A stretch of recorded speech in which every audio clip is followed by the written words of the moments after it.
All right, we got all our good stuff out here. We just put this chain cleaner on, really good sprocket chain cleaner. Cleaned it up very nicely. Sprayed it with water afterwards.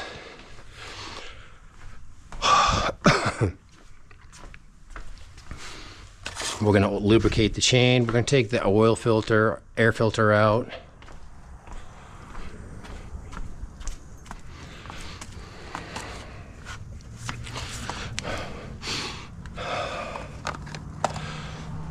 Okay, we like I said, we did clean up the chain.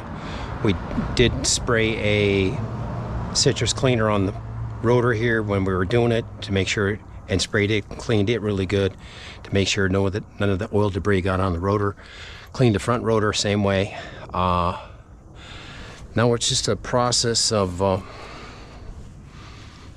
putting the we let it drain for quite a while here. These are 10 Newton meter torque on these babies. We do have a nice little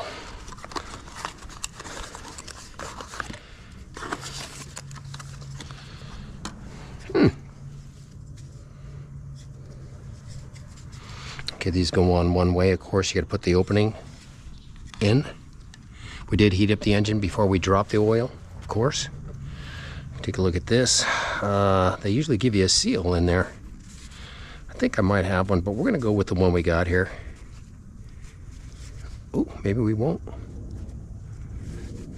We're just cleaning the surface there. These also are, I believe, I'll take a look.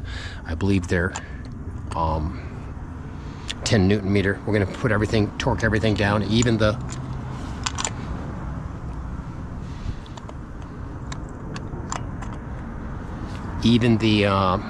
bolts for the skid plate are 10 Newton meter, I believe. Don't quote me on that. I've got it written down in my book over here.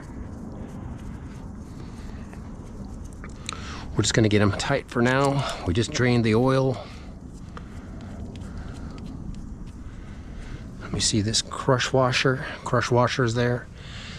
They recommend replacing that, but I rarely replace it, gentlemen. Once every blue moon I do.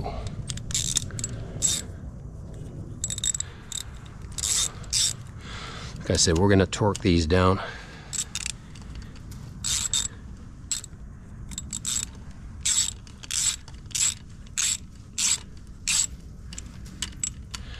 With the torque wrench. We'll torque them down with the torque wrench. We just want to get them on there. We'll get all the torques and everything for all the bolts. Here's the oil drain plug. And let's see here. We need a 12 millimeter. I'm going to start it by hand.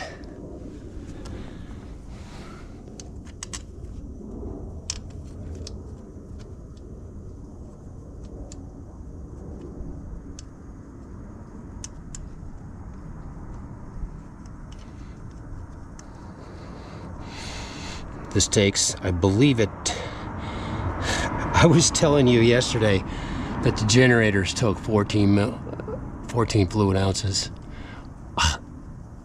I can't remember what this takes, but don't worry, I got it written down over there. And there's a window that when you fill it, you want that window to be completely covered with oil. Don't worry, oh shit, I forgot to do one thing.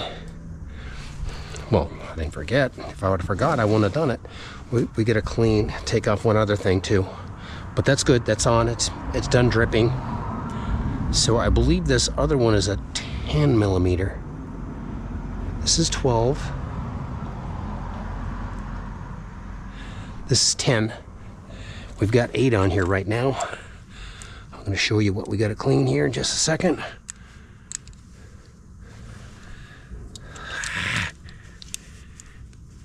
This is going from 3/8 drive to quarter drive, 3/8 drive, quarter drive. It's kind of a pain in the ass side.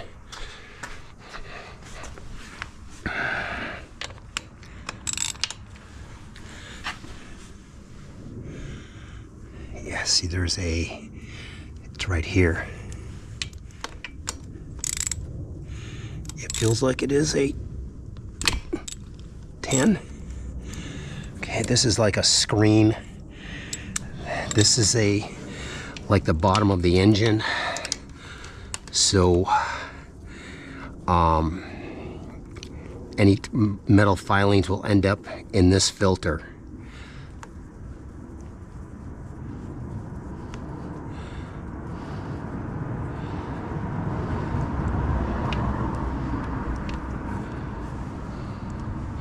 And you clean this filter.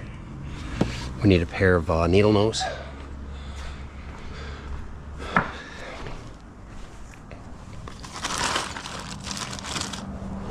With PJ1.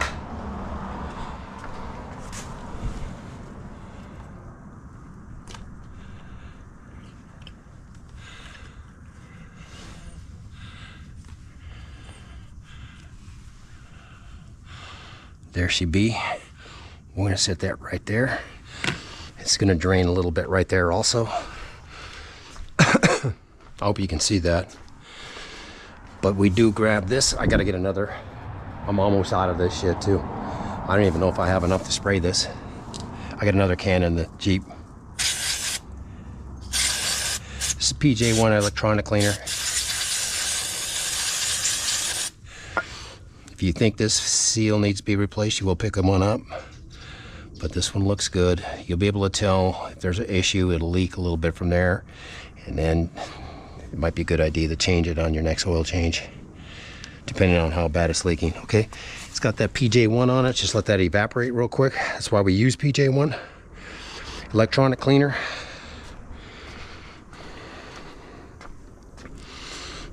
This is going to be good for probably, I don't ride that much, gentlemen. I usually change my oil twice a year. So if I don't ride a lot, if I ride very, very little, once a year. So, but if I do a little bit of riding, we do it about twice a year-ish. No more than that, though.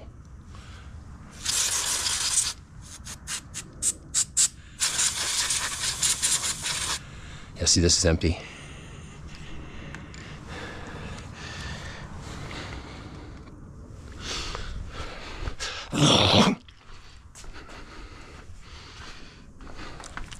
Let me see. Well, use the air to blow it.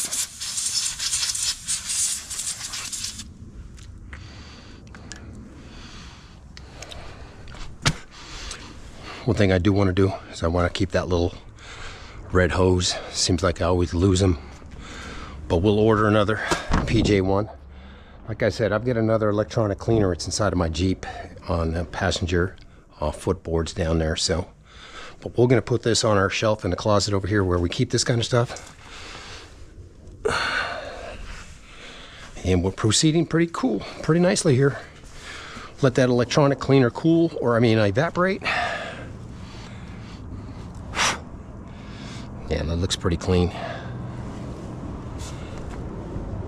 Let's wipe that surface area down a little bit.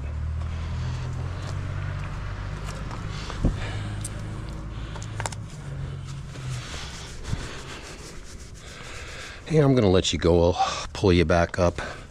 Maybe when we're torquing everything down or something, you know what I'm saying? No sense in bringing you through this.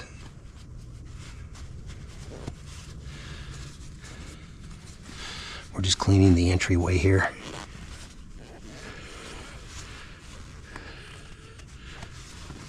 Like so. Then this old boy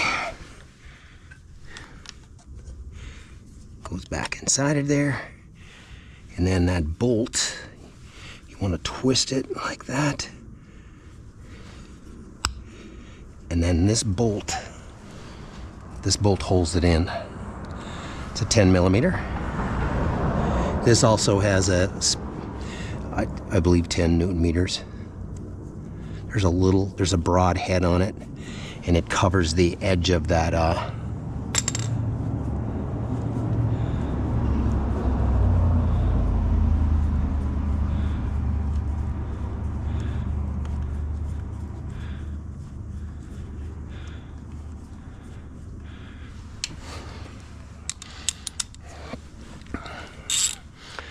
always feel great when I get done doing the bike, this bike, and the other bike.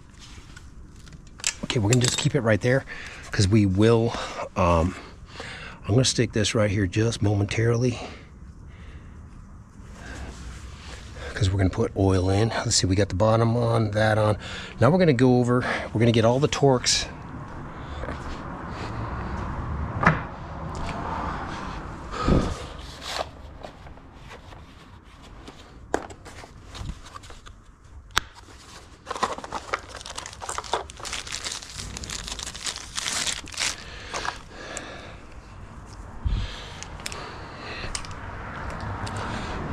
Okay, all the torques. I've got everything written down right here. That way I don't have to fucking do it again.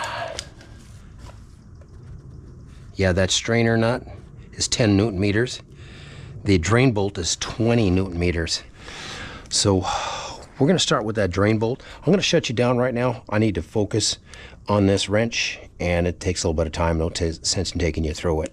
But we do have all the torques on all of those, and even the skid plate bolts, we will torque them down. We'll pull you back up when we're firing it back up. I believe it takes 22 fluid ounces. I got everything written down right here. Everything I need to do it is all written down right here. So from your 8mm, 10mm, 12mm, you got a 3/8 drive, quarter drive, 6" extension, blah, blah, blah. The whole fucking shooting match. And of course you need a torque wrench. So we're gonna do the torques now, and we're gonna let you go.